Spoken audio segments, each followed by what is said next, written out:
আজ বক্তব্য দেব না।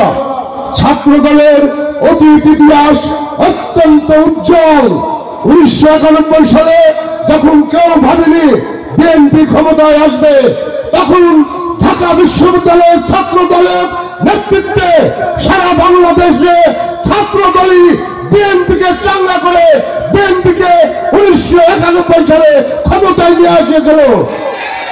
আরো একটা শুভ সংবাদ দিই, ঢাকা বিশ্ববিদ্যালয় সেই সময় ছাত্র দলের যুগ্ম সম্পাদক ছিলেন আপনাদের সামনে আজকে যিনি প্রধান অতিথি, আজকের অনুষ্ঠানের এবং মেহেরপুর জেলার সংগ্রামী সভাপতি জননেতা জাভেদ মাসুদ মিল্টন, ঢাকা ভার্সিটির তখন ছাত্র দলের যুগ্ম সম্পাদক ছিল।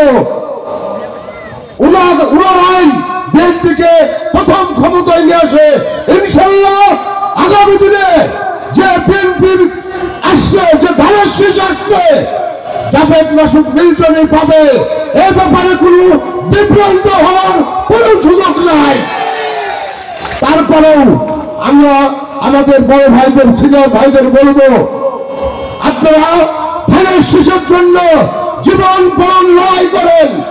যে আমার জাভেদ মাসুদ মিল্টন নেতা ভুলে দিয়েছেন, তোমরা এখন কারোর পক্ষে ভোট চাবা না, ধানের শীষের পক্ষে ভোট চাবা, দেশের তারেক রহমানের পক্ষে ভোট চাবা।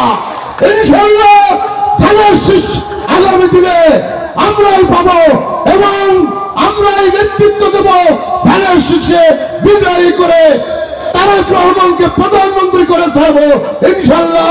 সবাইকে ধন্যবাদ দিয়ে আমার বক্তব্য শেষ।